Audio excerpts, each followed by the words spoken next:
സ്വാമി വിവേകാനന്ദന്റെ 162ാം ജന്മദിനാഘോഷത്തിലാണ് രാജ്യം. രാഷ്ട്ര നിർമ്മിതിക്ക് യുവശക്തി എന്ന സന്ദേശവുമായാണ് ഇക്കുറി യുവജന ദിനം ആഘോഷിക്കുന്നത്.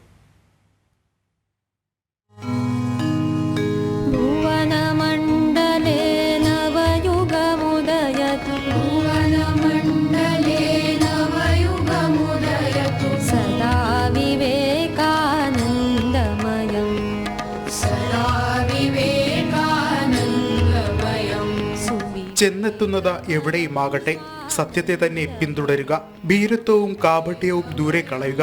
ഭാരതത്തിലെ യുവത്വത്തിന് ശക്തി പകർന്ന എക്കാലത്തെയും മഹത് വചനങ്ങളാണ് ഇവ.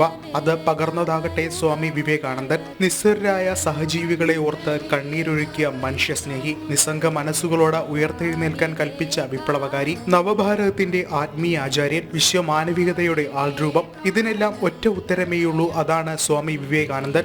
1863 കൊൽക്കത്തയിലാണ് ജനനം. നരേന്ദ്രനാഥ് ദത്ത എന്നാണ് ആദ്യ നാമം. വിദ്യാഭ്യാസ ജീവിതത്തിന് ശേഷം ശ്രീരാമകൃഷ്ണ പരമഹംസന്റെ ശിഷ്യനായി ആത്മീയ പാതയിലേക്ക് തിരിഞ്ഞു.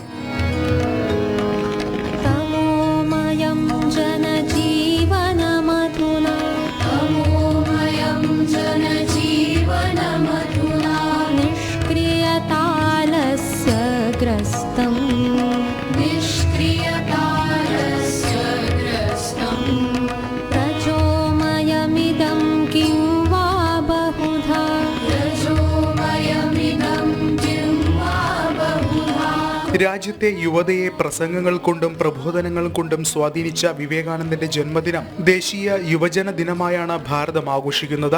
ഭാരതത്തിൽ മാത്രമല്ല, ലോകമെമ്പാടും അദ്ദേഹത്തിന്റെ വചനങ്ങൾ യുവാക്കളിൽ പ്രേരണാശക്തിയായി നിലകൊള്ളുന്നു. ഇരുമ്പിന്റെ മാംസപേശികളും ഉരുക്കിന്റെ ഞരമ്പുകളും അതിമാനുഷ്യമായ ഇച്ഛാശക്തിയുമുള്ള യുവതലമുറയാണ് നമുക്കാവശ്യമെന്ന് ആഹ്വാനം ചെയ്തത് ആ കർമ്മയോഗിയായിരുന്നു. 1893 ചിക്കാഗോയിൽ നടന്ന സർവമത സമ്മേളനത്തിൽ നടത്തിയ പ്രസംഗം ലോകത്തെ ആകെ സ്വാധീനിച്ചു.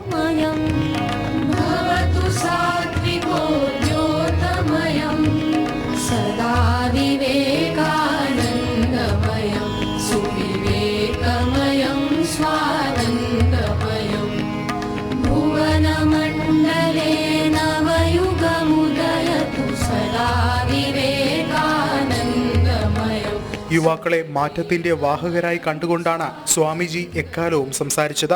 ആധുനിക ഭാരതത്തിന്റെ മനസ്സിനെ ഒരു നൂറ്റാണ്ടിലേറെയായി സ്വാധീനിച്ചുകൊണ്ടിരിക്കുന്ന ഏറ്റവും വലിയ പ്രേരണാശക്തിയും സ്വാമി വിവേകാനന്ദൻ തന്നെയാണ്. 1902 ജൂലൈ 4 അദ്ദേഹം കർമ്മലോകത്തോട് വിട പറയുന്നത്. 1984 വിവേകാനന്ദ സ്വാമിയുടെ തത്വങ്ങളും ആശയങ്ങളും ഭാരതീയ യുവത്വത്തിന് പ്രചോദനമാണെന്ന് ചൂണ്ടിക്കാട്ടി കേന്ദ്ര സർക്കാർ സ്വാമിജിയുടെ ജന്മദിനം യുവജന ദിനമായി ആചരിക്കാൻ തീരുമാനിച്ചത്. രാഷ്ട്രനിർമ്മിതിക്ക് യുവശക്തി എന്ന സന്ദേശവുമായാണ് ഇക്കുറി യുവജന ദിനം ആഘോഷിക്കുന്നത്. ന്യൂസ് ഡെസ്ക് ജനം.